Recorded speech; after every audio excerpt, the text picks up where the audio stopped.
pink roses. The pink roses, according to wise people, this symbolizing friendship, love,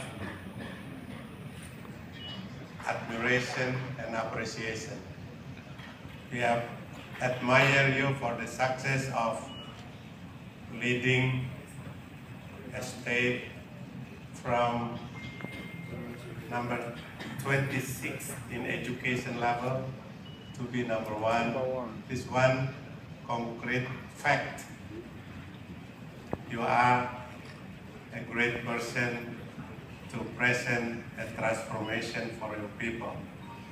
So basically, you don't need to come far away to listen, but you have a lot of things from your own community, your own people, your own country. There are so many resources to be used to transform Nigeria to what you expect, to what level you expect. And that's why our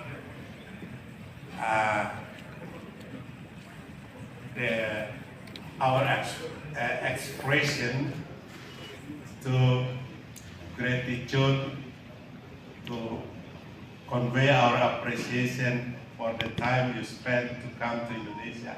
We also want to learn and listen from you. There is an old saying, if you want to go far, you go alone, sir. But if you want to go, if you want to go fast, you can go alone. But because you come here, that indicates you want to go far, and that is go together. So Nigeria and India and Indonesia can go together where we can go far and be the two brother countries who have the expectation we have. Thank you, sir. Thank you, sir. I have a few questions for you. One, as a leader, as opposition leader in Nigeria as at now, the rules of oppositions are to criticize the government constructively in order to make them to sit up. Your Excellency, please. Okay. The rules of oppositions in every democratic settings are to criticize the government constructively, not to make them to sit up. As a leader of opposition in Nigeria, it has been accused that opposition parties has been given 50 million, which 2 to 3 days ago, your party, Labour Party, were accused of receiving 50 million each. If you happen to be a leader in Nigeria political setting, how are you going to ensure that the constructive oppositions are left to flourish? First.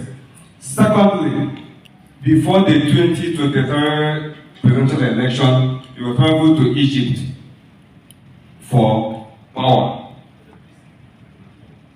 And the measures of developmental aspect of every economy is power and security.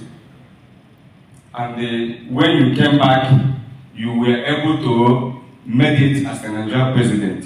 If by 2027 you were given opportunity to be a Nigerian president, are you going to work to ensure that the power as the means of economic survival of every nation is assured? Thirdly, security is one of the measures. You came here without any mobile or army but in Nigeria, you cannot move a kilometer without having thousands of security personnel. How are you as a leader ensure that a common man goes out without a single police officer, a governor, council chairman, the president goes out without any security official? The last and not the least, The GDP, I have been watching you. You cannot speak. Stop it.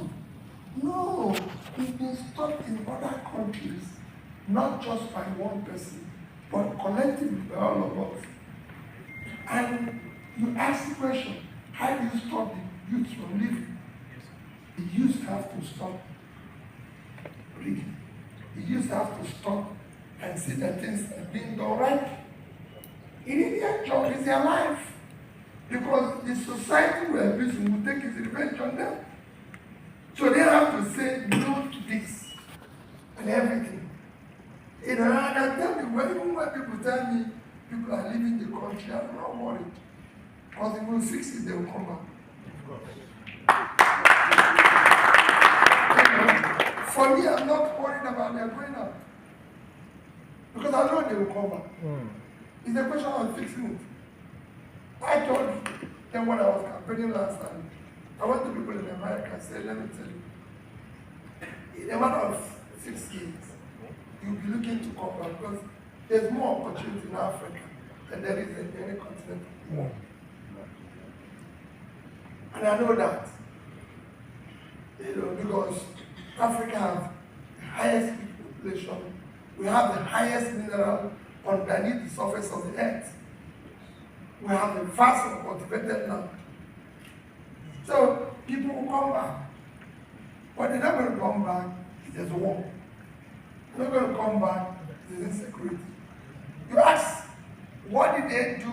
Somebody told you what they did 20 years ago. They didn't do anything different. They didn't do anything different. Let me give you an example why I said they didn't do anything different. In 2014,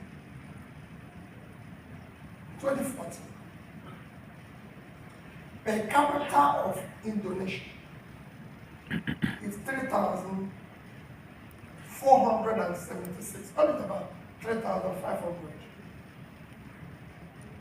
Per capita of Nigeria is 3,550. So we are actually a better per capita in 2014 than Indonesia.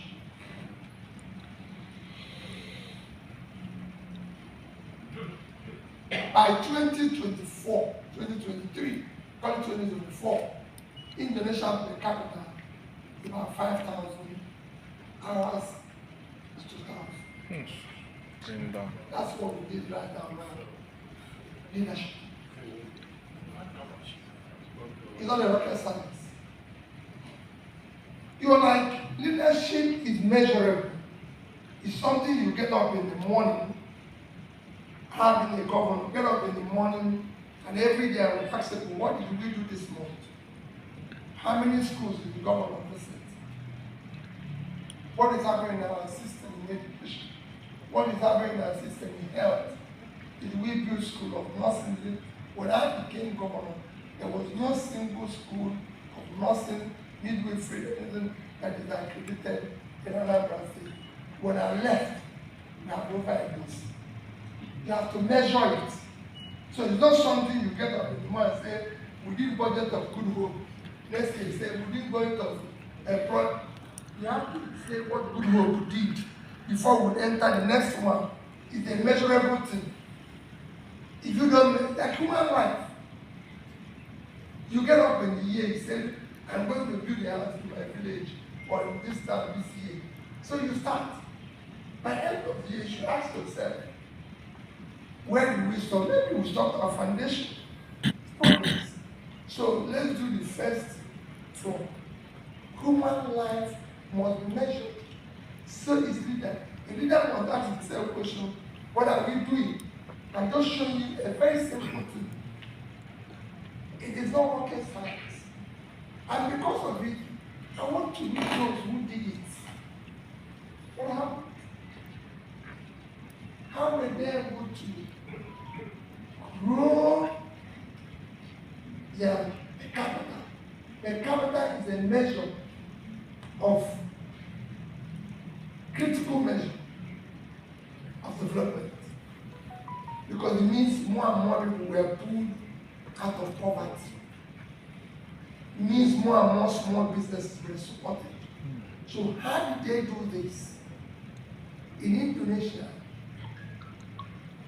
96% of the companies are small businesses. And they create about 90% of the jobs. And we have these youths who can do the same thing. So what are they doing? What support are they giving to them? They have a ministry. They have a special educated load there. So you have to learn it. What are they doing? What I'm saying is they learn. It's not something that they just give you power, you hire a car, and going a siren and run all over the place, causing confusion without adding any value. No. So that's why when I became governor, I asked question. When you say to me, for example, the office of facility, I say, what is it adding? Why are we going to spend money doing that? That's why they said in here, his prudential management, if you come to me and say, we need to pay for this, I say, what value are we getting? What value are we getting? Even the lady who helped me when I'm coming here, fantastic. When she told me where I was going to stay, I said, I just want a small place that I can sleep. I'm not coming here to sleep in a sophisticated place. I'm coming to learn. So it's not time for me to say, oh, I want to do this, I want to do this. Everything must be, what am I getting value for? If I'm not getting value for it, I won't do it all. So thank you. They didn't do anything. That's what we need to do, to focus on that. The things they are focusing on now, they want to be able to feed themselves. There's food. In the heart of the city where stories unfold, NjenjeMedia TV shining bright and bold,